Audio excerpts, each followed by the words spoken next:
Hey people, welcome to Allured by God for Good. I'm your host Janelle. We are in the middle of the podcast companion to From Discipline to Delight. This is a Bible plan. We are in week 11. So this is our last week in the prophets. This is so good. Now we're going to read a few more prophets before we end the Old Testament, but the big chunk of prophets that we've been reading over the last 4 weeks, I know that it has been a little bit of a challenge, but we've made it to week 11. So this week's theme is weeping. Yeah, not an uplifter for sure, but I felt like that was an appropriate theme because we have Jeremiah, who is continuing to really be sad for God's people. We're going to be hearing a little bit more from Daniel and from Ezekiel. And then we're going to end with a few more historical context from 2 Kings. And then we'll read one tiny prophet, Obadiah. So the leading theme is suffering and sorrow. These people are sad. The prophets are sad. The people are sad. What's happening is that they are watching their people, these people that they love most, they watch them continuing to make bad decisions, continuing to move in the lane of consequences because of their disobedience. And they know that what's going to happen next, because God's revealed it to them, is going to be life-altering for them. And so they're sad about it. Why wouldn't they be? So again, that's our theme. And it feels like that Lamentations, it almost wraps up everything in it. It's a pretty short book. It's written by Jeremiah.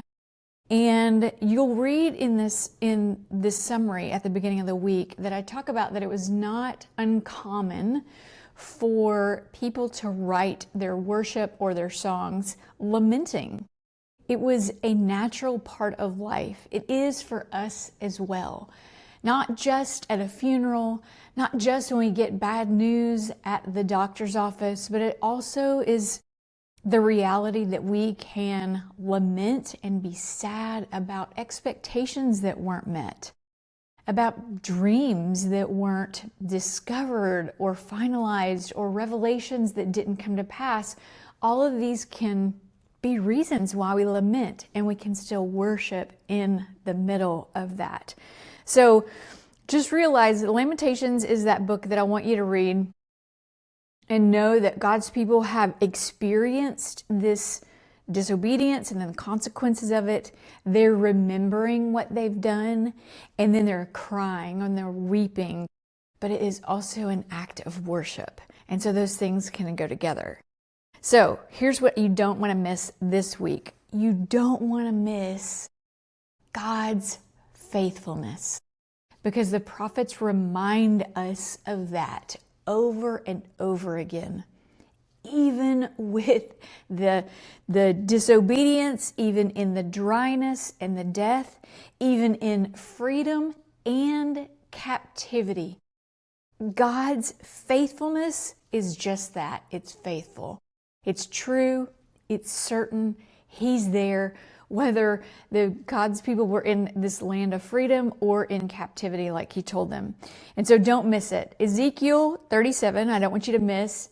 He prophesies, and you have this picture of these dry bones coming to life.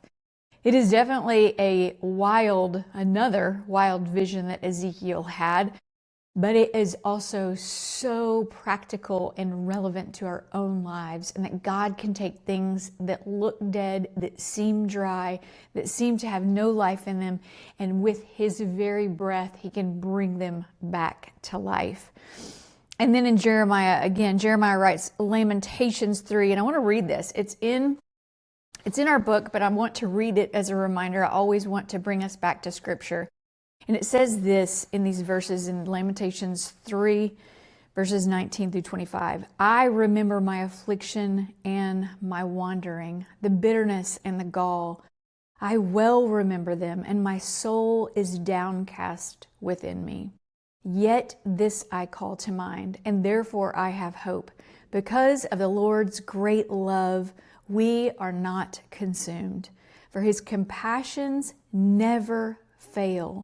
They are new every morning. Great is your faithfulness.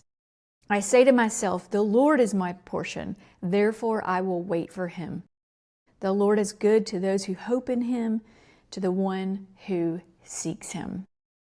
So Jeremiah is telling himself, he's telling the people of God, and he's telling us to speak to our souls that in the midst of affliction, sadness, in the midst of captivity or suffering, that God's faithfulness is good and we can hope in that.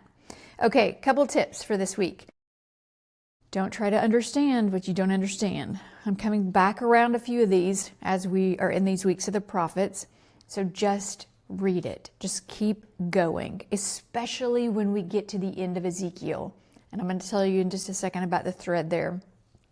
These days are a little bit shorter, so hopefully you'll be able to catch your breath a little bit as you read them, as we head into some historical narrative next week. And those days may be a little bit longer. So enjoy the shorter days.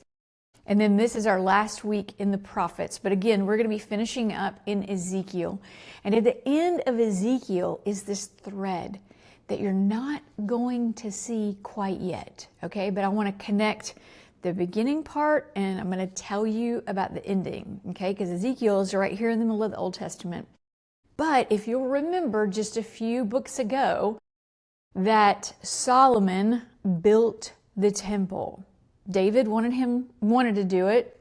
God said Solomon is going to do this. Solomon built this temple for God's presence. So you're going to see some of those characteristics, some of those details that are going to sound familiar. Okay, the thread then to the New Testament, which we're going to see in a few more weeks once we hit the end of the Bible, is Revelation. And you're going to see another temple. And so this is the thread through all of Scripture, is God's presence. What's crazy about this is that the parallel of Ezekiel chapter 40 through 48, where he talks about this temple, is that the dimensions are not the same as Solomon's. They're actually perfect dimensions. And we don't know why he gives this vision to Ezekiel other than letting us see the thread when we read the whole story. So just be mindful of it. Again, don't sit in it too long. There's nothing for you to necessarily ponder in the middle of that. But we are almost done with the prophets. So good job. Week 11, get started, and I will see you back here for week 12 next time on Allured by God for Good.